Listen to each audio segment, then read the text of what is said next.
Salut, c'est Hugo de l'école Gliss Love Wingfoil à Montpellier. Est-ce que vous savez lire les prévisions météo, les prévisions de vent avant d'aller rider? Je vous ai choisi 3 sites web de prévisions et je vous partage ma méthode pour aller sur l'eau et choper le bon vent à coup sûr.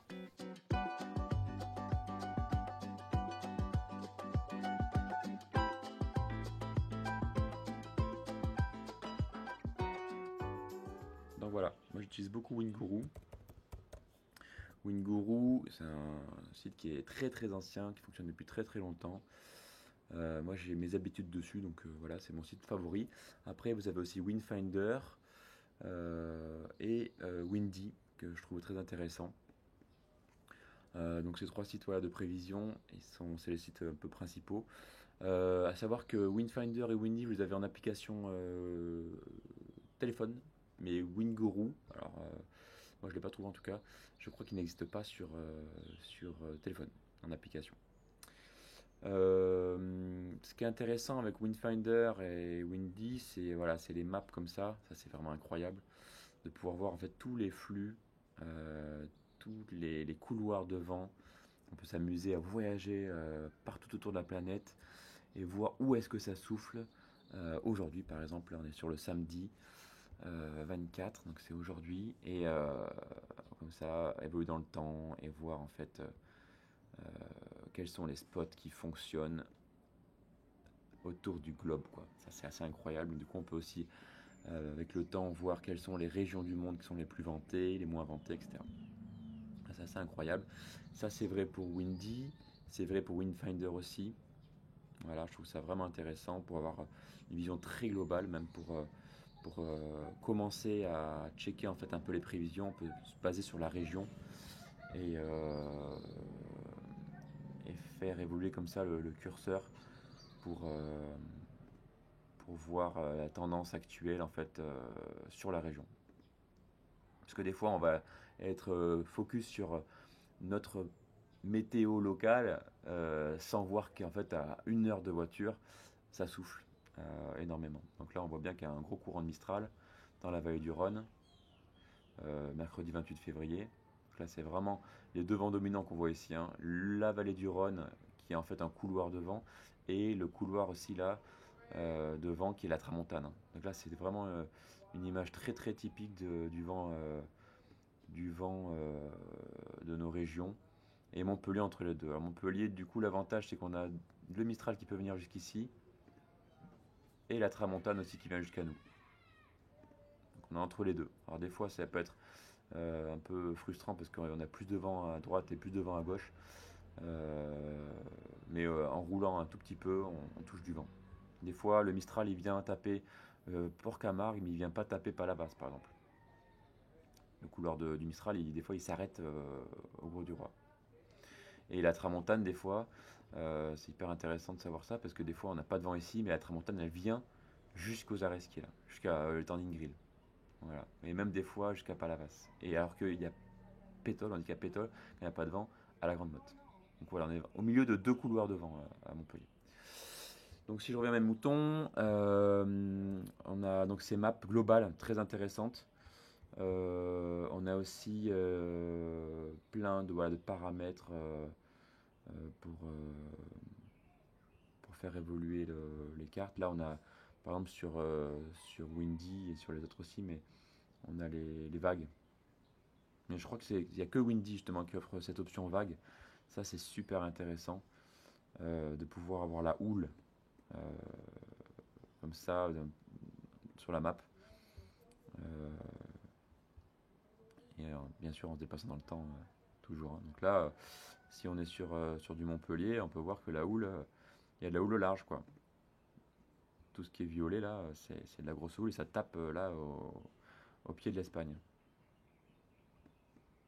au pied des Pyrénées.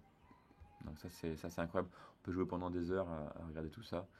Après on a les masses nuageuses, les températures, on peut voir en un clin d'œil si ça se réchauffe, si ça se rafraîchit. Enfin voilà, c'est assez incroyable ces outils-là.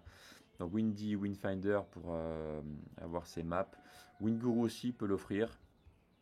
Je vais vous le montrer. Je trouve que c'est un peu moins graphique. Voilà, ça ressemble à ça. On a le vent, on a températures, la pluie, nuages aussi. Je trouve un peu moins confortable de regarder ça là-dessus, mais voilà, c'est une histoire d'habitude après, hein. Une fois qu'on a vu globalement qu'est-ce qui se passe dans notre région et où se trouve le vent, on va aller chercher d'un point de vue plus macro, plus local.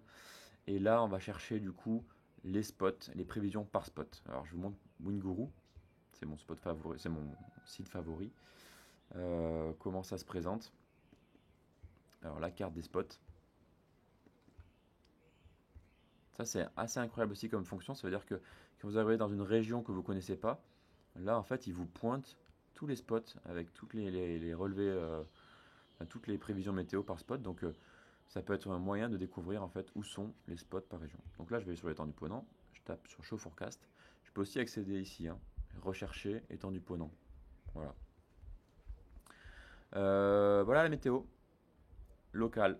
Donc une fois que j'ai pu voir que il y avait du vent sur l'étendue Ponant, hop, je vais chercher mon spot et je vais du coup plus en précision voir qu'est-ce qu'ils annoncent. Donc là j'ai un tableau sur 15 jours. Boum. Ce tableau s'appelle WG. C'est le modèle WG. Il y a différents modèles de calcul en fait. WG, GFS 13, AROM 1.3 qui est très connu, AROM 2.5, puis après encore d'autres. Vous allez me dire mais c'est incroyable, il y a plein de météos différentes. Oui, oui, oui. C'est pas si simple. Après, vous pouvez vous contenter de regarder simplement le premier tableau. Il est très bien. Moi, je regarde beaucoup celui-ci. Et après, si vous voulez rentrer plus en détail, vous allez voir les autres. Ce qu'il faut faire, c'est apprendre, en fait, cultiver ce réflexe de checker la météo avant d'aller rider. Et après être allé rider, valider le tableau qui avait le plus raison, entre guillemets, quoi. Pour pouvoir, en fait, savoir lequel est le plus fiable en termes de prévision.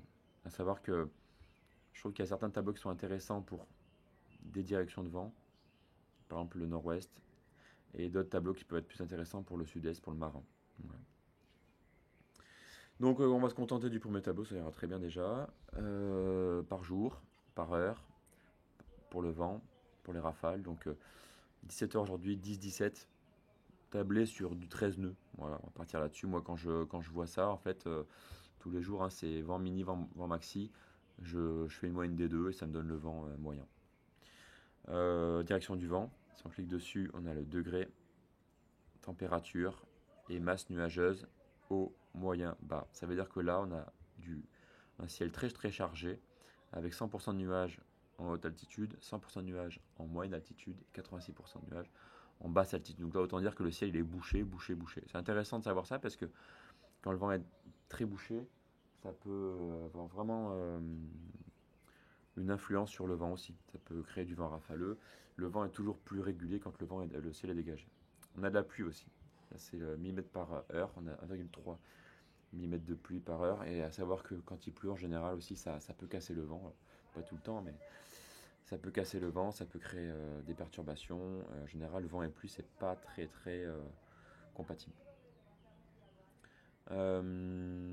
Voilà pour la lecture du tableau. À savoir après que je me fie pas vraiment à ce qui se passe au-delà des 3 jours. Là, on peut considérer ça comme quelque chose d'assez fiable. Demain aussi, lundi dans 3 jours, allez aussi. Mais au-delà de 3 jours, je dirais qu'il faut regarder ça, faut lire ça comme des tendances. Il ne faut pas lire ça à la lettre. On a une tendance de nord, on a une tendance de nord-ouest, on a une tendance de sud qui va se transformer en nord-est. C'est bizarre d'ailleurs. Les vents dominants, c'est le nord-ouest, le nord et le sud-est. Donc ça, c'est un vent dominant. Ça, c'est un vent dominant. Ça, c'est pas un vent dominant. Ça, c'est un vent bizarre. Quand ils annoncent un vent bizarre, en général, loin, loin, loin devant nous, à plusieurs jours, il faut se méfier. En général, ça, je pense pas que ça va arriver vraiment. Et le vent dominant, c'est le sud-est, le marin. Donc nord, nord-ouest et sud-est. Quand il y a des vents de plein est ou nord-est ou sud-ouest en hiver, c'est des vents en général qui vont évoluer vers d'autres directions. Donc là, il y a une tendance nord. Donc je suis assez sûr, je suis assez persuadé, parce qu'en plus il est assez fort, enfin, il dépasse 20 nœuds quand même. Je suis assez sûr qu'il y aura du nord entre mardi et mercredi. Peut-être ça va se décaler à mercredi, jeudi. Peut-être ça va se décaler un petit peu plus tôt, à lundi, mardi. En tout cas, il y aura quelque chose. Voilà, ça qui est intéressant à regarder, je trouve, pour les prévisions au-delà des 3 jours. Et il y aura sans doute du vent aussi après, par la suite. Quelque chose qui se trame ici. D'ailleurs, c'est de la tramontane. Voilà, donc au-delà de 3 jours, plutôt regarder ça comme une tendance. Et quand vous allez arriver plus proche de mardi, bah, vous pourrez affiner et savoir qu'est-ce qui va se passer en réalité. C'est comme ça que je le lis en tout cas moi. Il y a plein de manières de le lire, moi c'est ma méthode.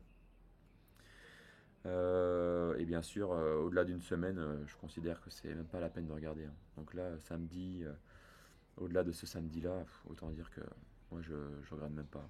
Alors des fois, ça me fait plaisir de savoir que dans une grosse tendance, par exemple, s'il y a une semaine de vent de nord-ouest qui arrive, bah, je me dis, ah ok, il va y avoir du nord-ouest parce qu'il annonce pendant 5 jours, ça m'étonnerait qu'ils annulent tout ça du jour au lendemain. Attention à ne pas regarder au-delà des 3 jours comme quelque chose de... prendre ça comme une vérité, mais plutôt comme une tendance. Voilà, voilà. Alors Romain 3, c'est un tableau qui rentre beaucoup plus en détail, hein. C'est heure par heure. Voilà, vous voyez que c'est des prévisions sur 24 heures seulement, mais heure par heure. Donc voilà, à checker éventuellement et à valider si vous trouvez que c'est cohérent par rapport à ce que vous avez vu après votre session. Voilà, voilà comment utiliser la météo du vent. Pour ceux qui n'ont pas envie de s'embêter, il y a aussi ce système de notation Winguru. Donc ils mettent une étoile quand la météo annonce du vent et 2 étoiles quand ils annoncent du vent fort. Et puis même ils mettent des étoiles bleues quand il fait froid. Donc vent fort et froid, ça fait bleu. Et quand ça dépasse les 10 degrés, apparemment, c'est jaune. Donc ça peut être aussi une grille de lecture intéressante quand vous arrivez sur le tableau Winguru. En un clin d'œil, vous pouvez voir étoile, étoile, étoile, vent fort, 2 étoiles. Manière de faire.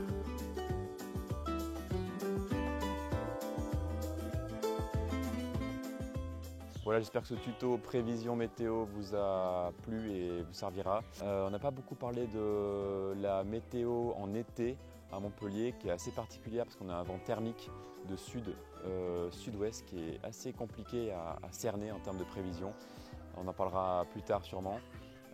Sachez aussi qu'il y a des relevés météo avec des anémomètres sur les spots pour avoir le vent en temps réel. C'est super intéressant avant de mettre le matos dans le coffre. Et on a aussi des webcams. Mais ça fait un autre sujet tuto. J'espère que vous saurez choisir les meilleurs moments pour aller rider. Allez, régalez-vous!